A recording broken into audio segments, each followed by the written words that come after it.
வணக்கம் நண்பர்களே, நான் உங்கள் கிச்சா பேசுகிறேன். ராமாயணத்தில் உத்தரகாண்டம்னு ஒரு காண்டம் இருக்குது.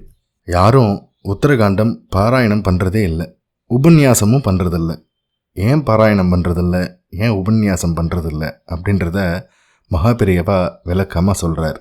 அந்த சம்பவம் பற்றினது தான் இந்த பதிவு. அந்த சம்பவம் பற்றி மேலும் நம்ம தெரிஞ்சுக்கிறதுக்கு முன்னால் நம்ம சேனலை இது வரைக்கும் சப்ஸ்கிரைப் பண்ணாதவங்க கண்டிப்பாக பெல் ஐக்கான் கிளிக் பண்ணுங்கள், சப்ஸ்கிரைப் பண்ணுங்கள். ராம பக்தர் ஒருவர் மகாபெரியவா தரிசனத்திற்கு வந்தார்.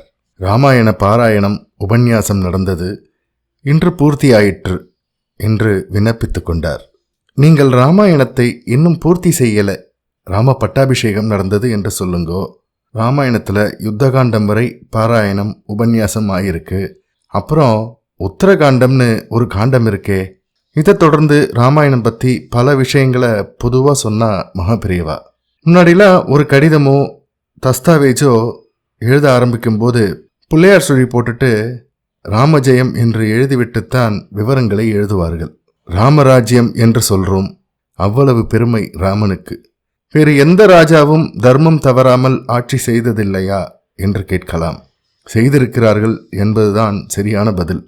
ஆனால் ஒரு சாமானிய குடிஜனம் குற்றம் சொன்னதற்காக பத்தினியையே தியாகம் செய்தது ராமன்தான். ராமாயண உபன்யாசம் என்றால் ராம பட்டாபிஷேகம் வரையில்தான். உத்தரகாண்டத்தில் ராமன் வைகுண்டம் போனார் அப்படின்னு சொல்லியிருக்கு. ராமன் எப்போதும் நம்முடனேயே இருக்கணும், வைகுண்டத்துக்கெல்லாம் போகப்படாது என்பதால் யாரும் உத்தரகாண்டம் பாராயணம் பண்றதில்லை, உபன்யாசமும் பண்றதில்ல. இப்ப கூட அநேக கிரகங்கள்ல ராமாயண புஸ்தகத்தை பூஜை அறையில வச்சிருப்பா. படிக்காட்டாலும் பரவாயில்ல, தினமும் ஒரு புஷ்பமாவது துளசியாவது போட்டு நமஸ்காரம் செஞ்சுட்டு இருக்கா. உத்தரகாண்டத்துல அபூர்வமான விஷயங்கள் நிறைய இருக்கு, அதையும் படிக்கணும். ஒரு ராம பக்தரை முன்னிலைப்படுத்தி எல்லோருக்குமாக மகாபெரியவா தெரிவித்த அபிப்பிராயங்கள் இவை. ஜெய ஜெய சங்கர ஹர ஹர சங்கர. இந்த பதிவு உங்களுக்கு பிடிச்சிருந்தா லைக் பண்ணுங்க, ஷேர் பண்ணுங்க, கமெண்ட் பண்ணுங்க. மறக்காம பெல் ஐக்கான் கிளிக் பண்ணுங்க, சப்ஸ்கிரைப் பண்ணுங்க. நன்றி அன்பர்களே.